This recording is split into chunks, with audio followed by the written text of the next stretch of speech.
Limits of the Flesh, Chapter 22, Fantasy Fiction by Azazyel. Having successfully put Akeno into a stupor with biokinetic-backed pleasure overload, I rolled her off my chest and to my side so I could just wrap my arms around her and finally get some sleep. Waking up the next morning, however, was a different matter as Akeno seemed to take the little trip I took her on the last night as a bit of a challenge, but knowing we had a lot of training and more importantly, Klee burst into the room to wake us up, which ruined any more possible hanky-panky. Guys, it's time to get up.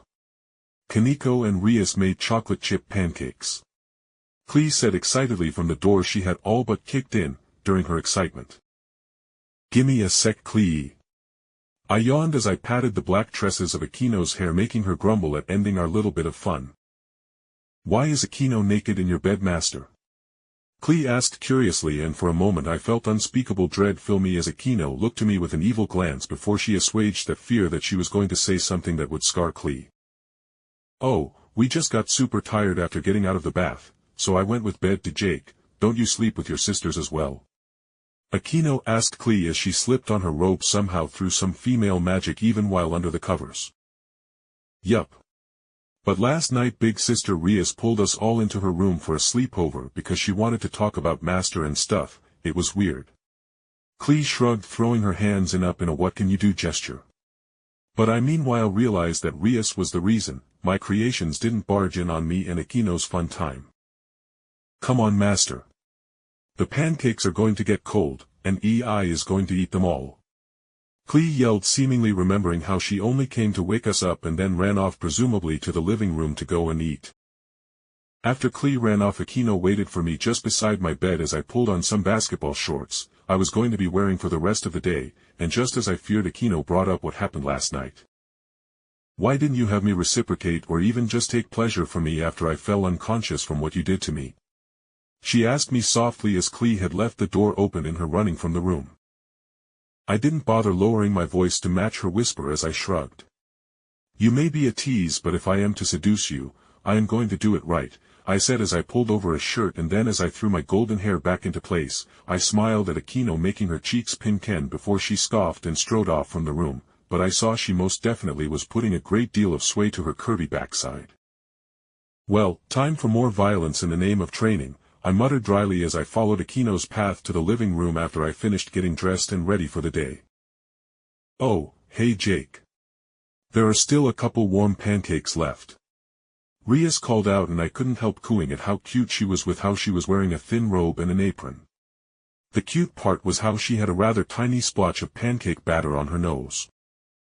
Wait one sec, you got something on ya, I said, walking over to Rias, who froze, and then I swiped my finger off her nose and showed her the little splotch of batter, and then with a hum I ate it. Pretty good, I said with a nod at the taste of the batter, but Rias just spluttered and pushed the plate of pancakes into my hand and stomped off into the hallway leading into the bedrooms. I am going to get changed. She yelled out with her crimson hair flowing behind her. Nice one. Kaneko said dryly, giving me a thumbs up, but I merely gave the cat girl an even look, making her raise an eyebrow at my attitude. Where did my shorts and shirt go last night? I said simply, and Kaneko froze, not meeting my eyes as she continued to eat before finally, she sighed and gave me an exasperated look.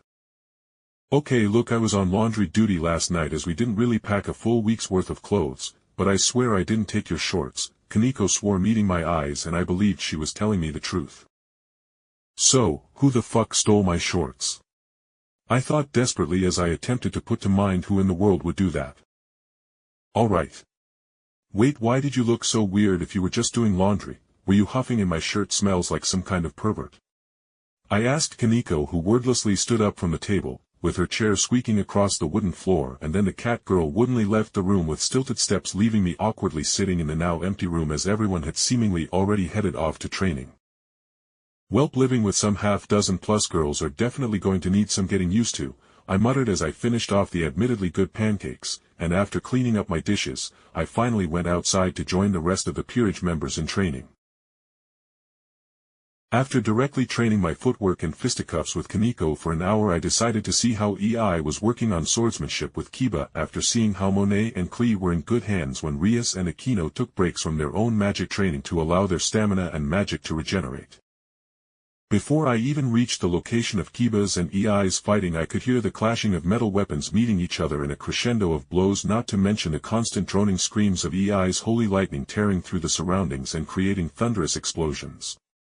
Also, not to mention the cacophony of elemental effects Kiba attempted to bring to the fore, but he was learning much earlier than in canon that his sacred gear swords weren't all that durable in the face of a decent demonic blade Rias got for EI to cosplay with. This is just training.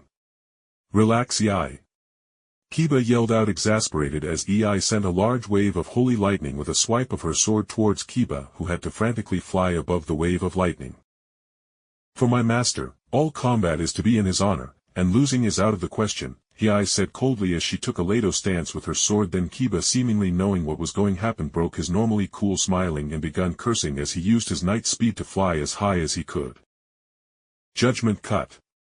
EI yelled, and then, just as I thought she would one day reach the potential to fully change her body into holy lightning, with how she, instead of turning her body into a thin absorption line string coated in lightning that attached to Kiba, and she seemingly teleported by riding the lightning with her sword being drawn from the Lado stance to smash with its flat side into Kiba's chest, smashing him towards the ground.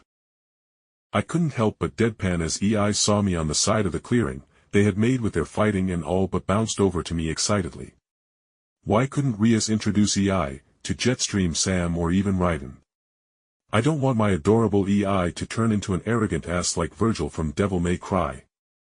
I mentally bemoaned as I put on a smile and patted EI on the head, told her she did a good job, while I also looked over to Kiba, who was quickly staggering off from the field, who gave me a shaky thumbs up for distracting his overzealous student.